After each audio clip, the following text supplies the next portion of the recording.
Welcome to Fight News Now Extra. I'm John Pollock, and we have all of the news coming out of the weekend for you with John Ramdeen and Robin Black joining me to chat about Josh Koscheck's return to the UFC. Meta Morris presents their latest event, and another featherweight contender gets knocked off.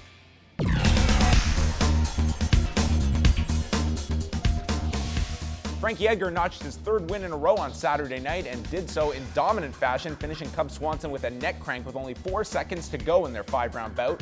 The win places Edgar right near the top of the featherweight division, and he believes he deserves the next title fight against Jose Aldo. The two fought in February of 2013, with Aldo winning by unanimous decision.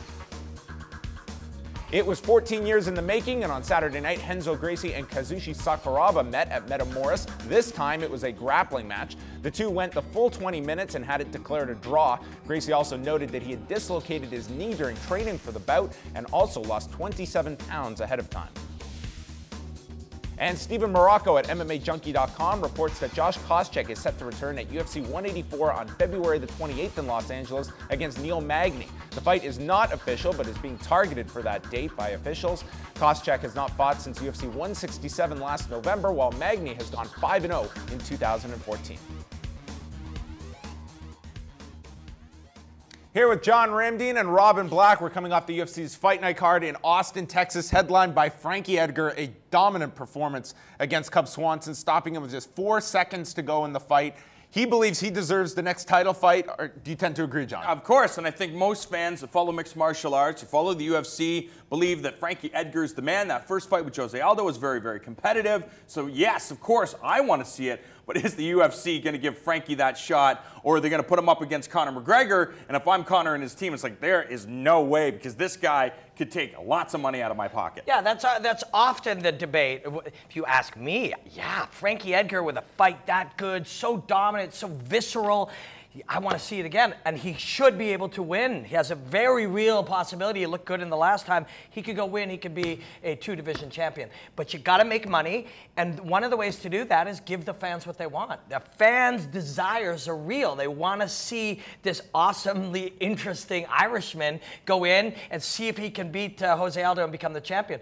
And you make a crazy amount of money in a stadium in Ireland. But there's also a reality, you know, to have Conor McGregor go in there and face Frankie Edgar. Let's say he loses to Frankie Edgar. Does that really change the fact that we still want to see if he can be competitive against Jose Aldo? I want to see it no matter what. The fact is that Frankie Edgar is going to go down as possibly one of the greatest fighters of all time. You lose to him, who gives a shit? Yeah, that's what we think, but you got to make your money. You got to make it. You got these people. Conor McGregor represents a lot of potential revenue for them, and he also represents the ability to go to Ireland, for instance, and run a stadium event. I mean, he has a lot going for him in 2015, but Frankie Edgar, I can't believe it was that one-sided of a fight going into Saturday night. I mean, outside of that first round, you could argue that the final 3 rounds were all going to be 10-8 rounds for Frankie Edgar had he not stopped it. What did you take away, Robin, having broken down so much of Frankie Edgar's wrestling and his transition to his striking? We saw a lot of that wrestling that set up those ground strikes. That was the game plan, and it worked flawlessly. Yeah, and Cub Swanson is one of my very favorite fighters to watch. When I watch the way that he moves, it's just so aesthetically pleasing, the combination of grace and explosiveness.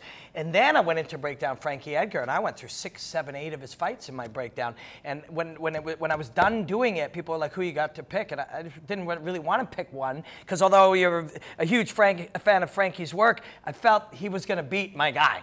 And he did. And it was that. It was his combination of being able to use in round 1 the threats of those takedowns, you know, that cross feint and the low touch and come up striking. When he touched Swanson low and come up and drill him with strikes, Swanson later had to gauge how much defense he was going to put into these takedowns.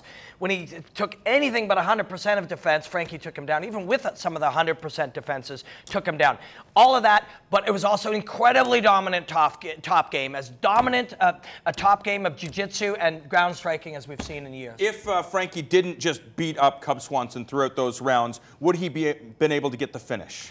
No, I don't think so. You're not going to finish this guy. He was unwilling to be finished. But that top game and the beating, there was so much to it. The biggest development in fighting has been takedown defense. But when you get past takedown defense, you can't just go, oh, well, I'm here, because it's too dangerous. So guys have developed the get-ups, the ability to get back to your feet. You cannot get up without space, and Frankie gave none.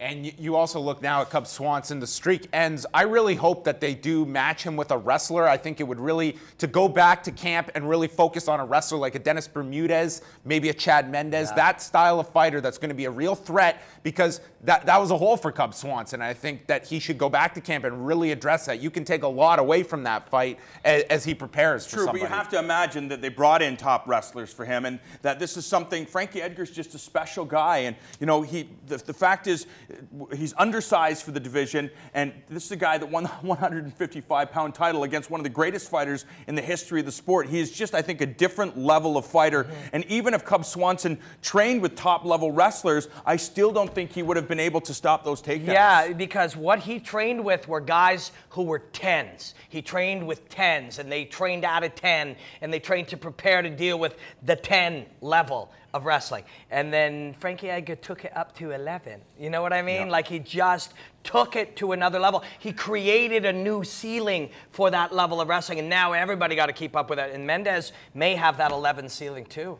We also saw Edson Barbosa, a very strong performance against Bobby Green, who just seemed he didn't know how to figure out Edson Barbosa, and it was just the idea that, yeah, he's hitting me, but it doesn't hurt, and that's not how you win a fight. It was I was very perplexed by Bobby Green's performance. I thought he would be favored to win this fight. I really liked him going into this fight. He has been able to break down a lot of complex styles, but Edson Barbosa was not one of them. Maybe it's because he already said he's contemplating retirement. Does he have one foot out the door? You know, I think that style really contributed to him losing this fight. Well, but I also didn't think that Edson Barbosa looked 100% confident in that fight, because he just didn't know how to deal with that Bobby Green style. Yeah, Bobby Green is an attribute fighter. His reflexes, his speed, all of the things that make his physicality is how he fights. And Edson Barbosa beat him with technique.